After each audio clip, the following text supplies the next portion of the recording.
before, we know that after World War II, the United Nations is going to get together and they're going to agree to this partition agreement to create the nation of Israel.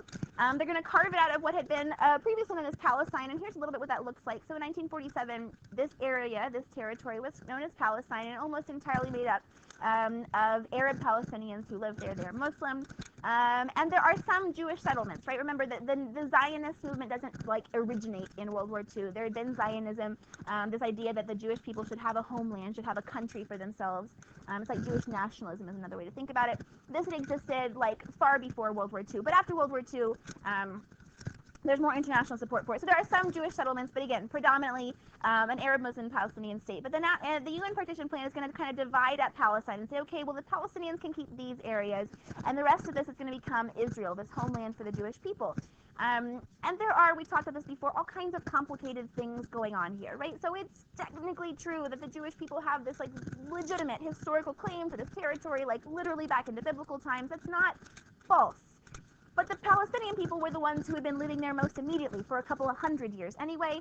And so this idea that the United Nations could arbitrarily step in and say, guess what, here's going to be the people who control this land now, didn't sit super well with the Palestinians. So on top of that, we have this mix of anti-colonialism, right? So immediately after World War II, the British and the French are kind of just carving randomly up these just countries out of the land that they had previously colonized, which is going to sort of screw up because they sort of ignore completely all kinds of like sectarian differences and ethnic differences, and just kind of setting themselves up for the Middle East to have very little hope of peace for the rest of the century. And in fact, almost no peace exists in the Middle East for the rest of the century, or mostly today. So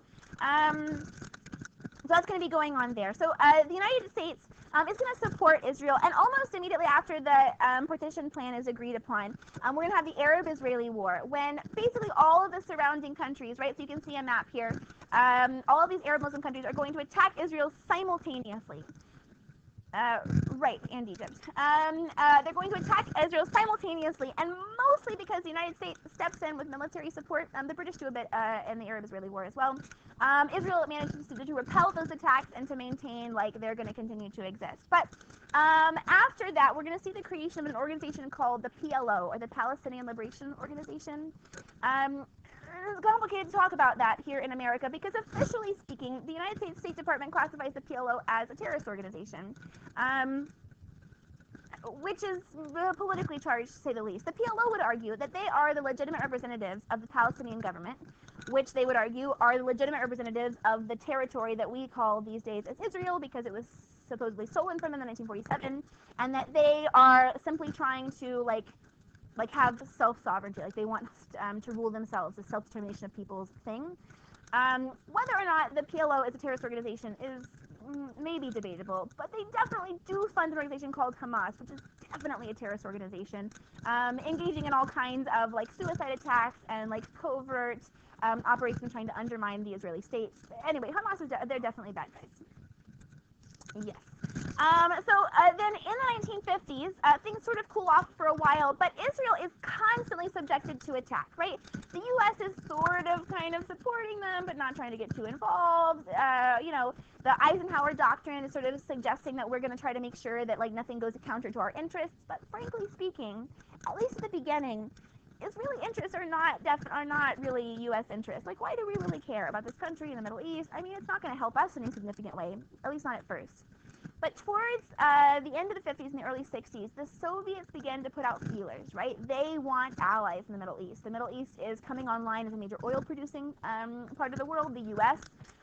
Still has some control over like oil exports, so the Russians are looking for other sources of that.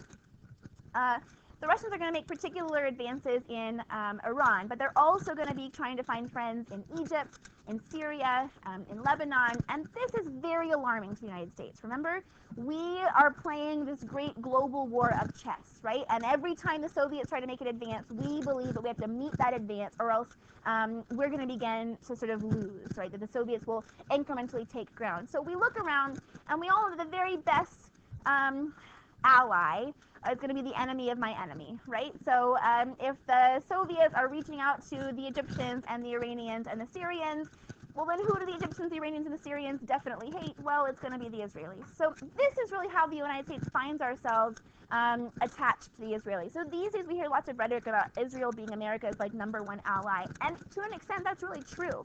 Over time, Israel has become a really important strategic alliance for the United States and the Middle East. But initially speaking, it was really more of a choice that Israel was the country that was most likely to be friends with us in opposition to like Soviet advances. So we're going to begin then to support Israel much more openly.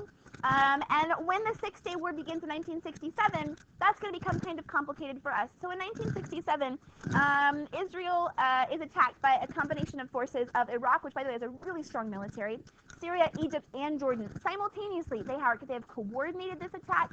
It seems pretty unlikely that the Israelis are going to manage to repel this attack, but because of a significant amount of U.S. support, both in terms of like weaponry as well as like military advice and lots of funds, and the fact that the Israelis have basically grown up as a country under constant siege, right? The Israelis have a really effective military force because they have no other choice. When you're literally surrounded by enemies, that's pretty much your only option. So like their good strategic decisions as well as U.S. support is going to mean that the Israelis not only win in 1967, but let me see if I can find the map somewhere. Here we go. They then decide that in order to protect themselves from these repeated attacks, they're going to occupy all the Sinai Peninsula. P.S. that belongs to Egypt. The West Bank, which was sort of leaning heavily on Jordan and was the place where most Palestinian settlements had sort of like snuck back to. And then the Golan Heights, which is definitely part of the country of Syria. So they're occupying foreign territory. And the U.S. mostly supports them.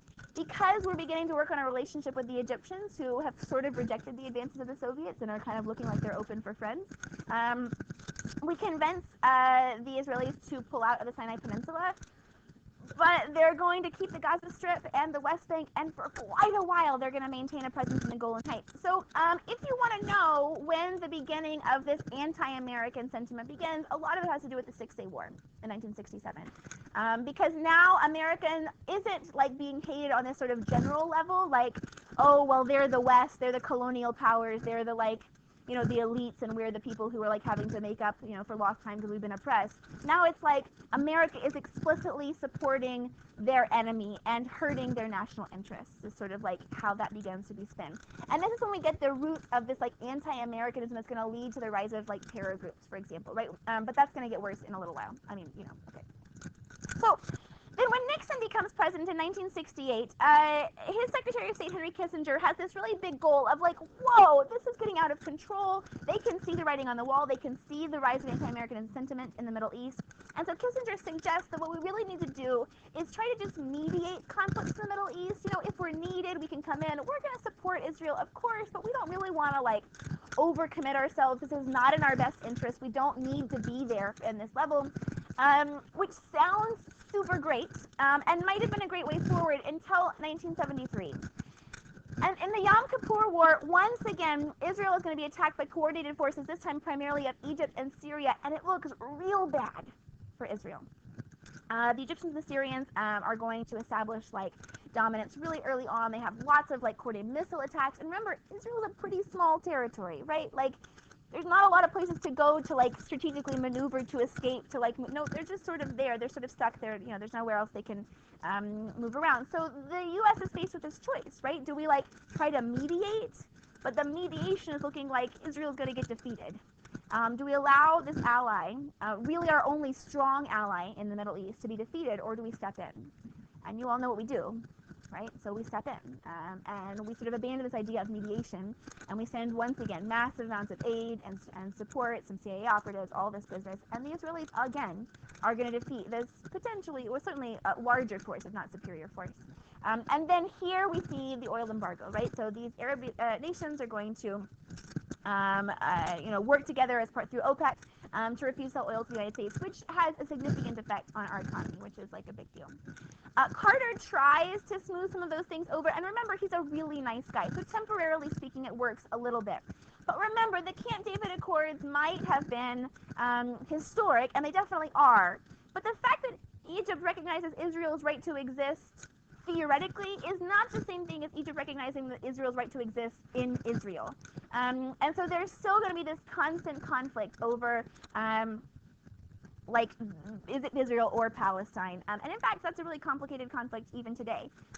This to make it interesting, the first time I ever taught APUSH, it was not here, and I had this student who, I think I might have told you about her before, but she was, like, not exchange student, but she was visiting her family and going to school in the United States from Syria. And I was really struggling, like, imagine me, like, 10 years ago trying to do all this. And really, she goes, well, I can help you, Miss Richard, because I can draw a map on the board and describe, like, who was going where. We didn't have PowerPoint at that time, which is too homework. Okay, anyway. And so she draws this map in which Syria is probably twice the size it actually is proportionally. And she, like, in all caps, first of all, she draws Israel, Palestine really small, and in all caps, she labels it Palestine. And so then, like, all through the class, I'm tripping over myself trying to, like, always say Israel and Palestine. And but some people think it's Palestine, but we think it's Israel. But then, and it was real rough. So it's going to get really complicated for the United States as we try to, like, manage this alliance with the Egyptians while also maintaining, like, our strategic alliance with the Israelis. So anyway, there's that. But then you know how it goes in Iran, right? 1979, the Iranian Revolution happens. Carter can't resist a good deed, allows the Shah here. It doesn't even help. It doesn't help that we've supported the Shah throughout his time in Iran. But now we're gonna, like, allow him to escape his, like, fate of probably being killed mercilessly in Iran by letting him come here for cancer treatment. Anyway, it's here where we begin to see more than just an anti-American, like, political sentiment. These are the guys who are oppressing us. And now, under the sort of religious leadership of Ayatollah Khomeini in Iran, America is going to be sort of equated with the great evil, right? And so for many in the Middle East, now we're going to see that religious level added. And so then here we see the roots of modern day, like Islamic fundamentalist terrorism, that this against America, that we should be this target, we're this great evil, we're this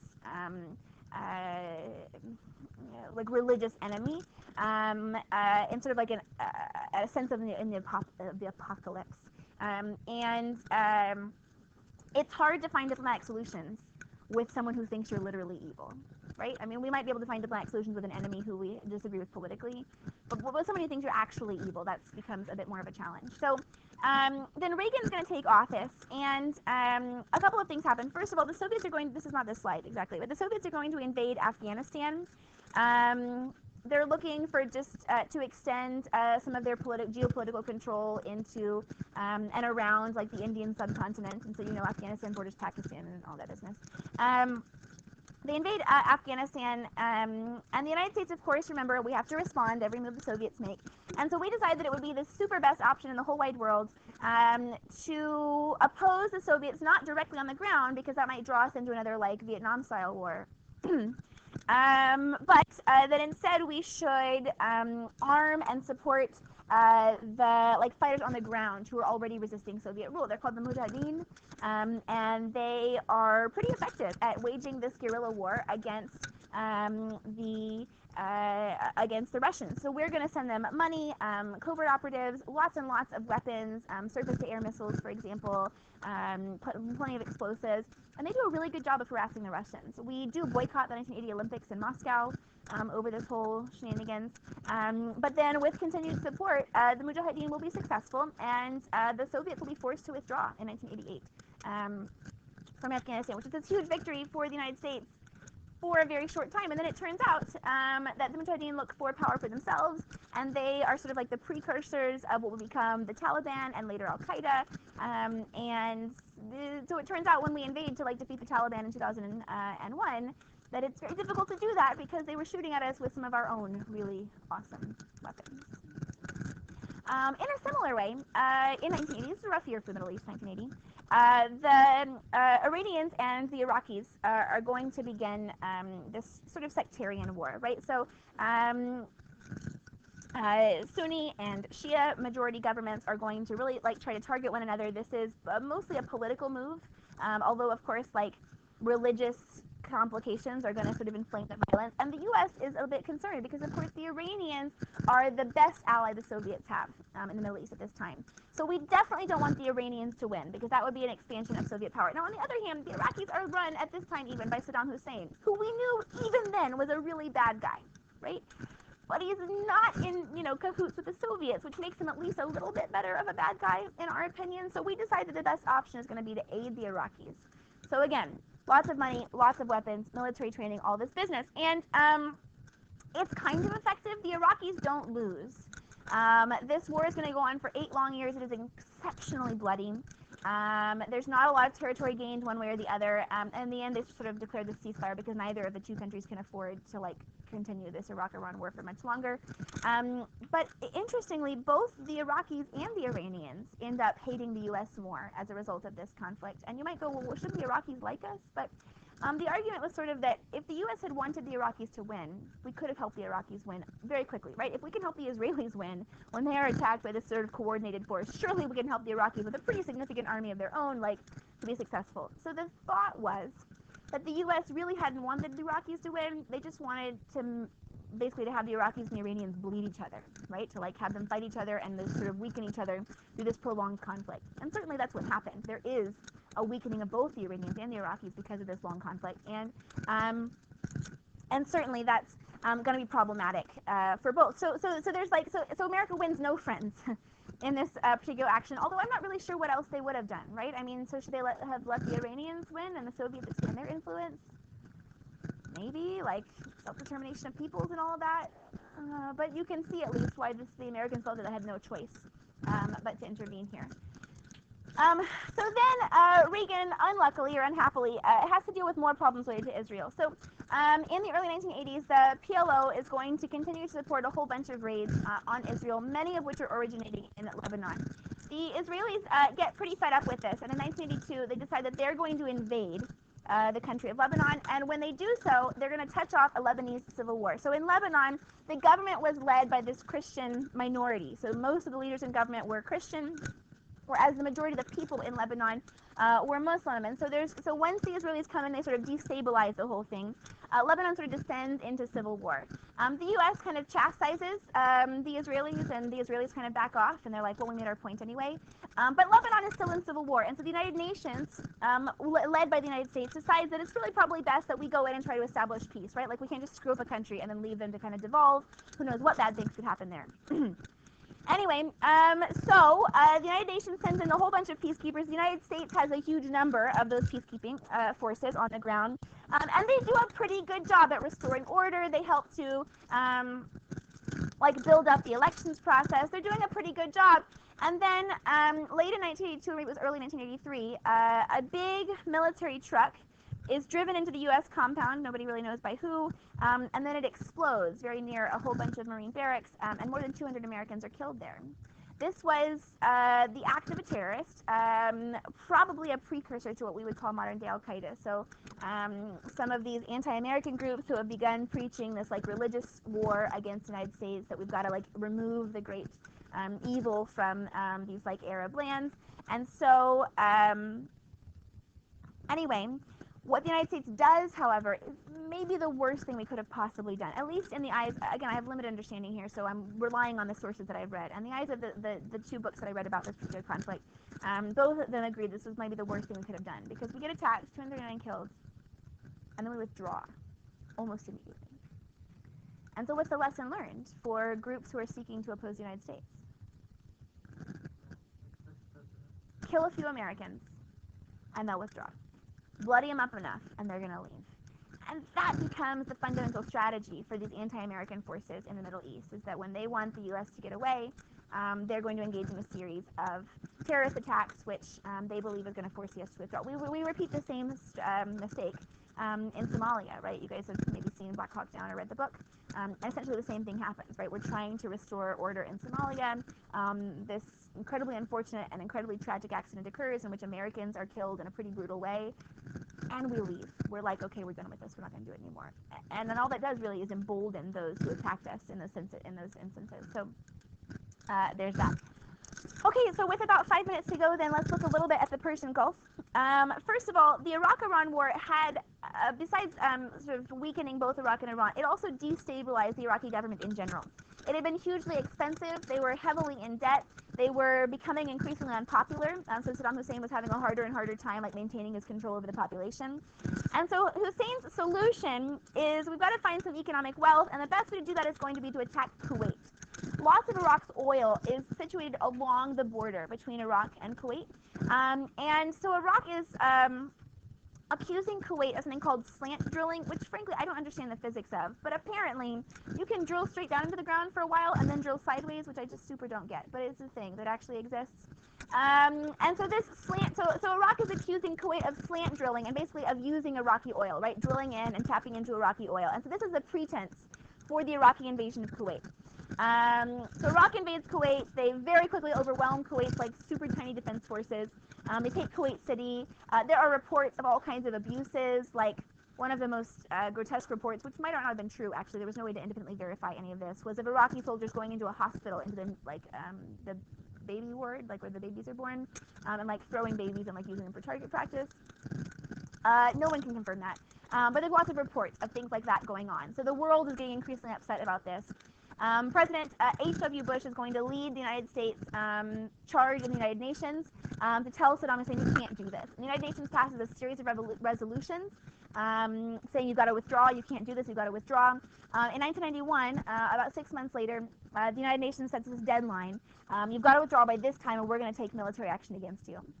In preparation for this, the United States sends a huge number of forces to establish what were supposed to be temporary bases in Saudi Arabia. And this is a really big deal because since most of the holiest sites for Muslims are in Saudi Arabia, for some fundamentalist Muslims, the notion of like these infidels, these non-Muslims who were also now associated with like great evil and like general immorality, for them to like occupy and defile this like what they consider sacred ground was really problematic.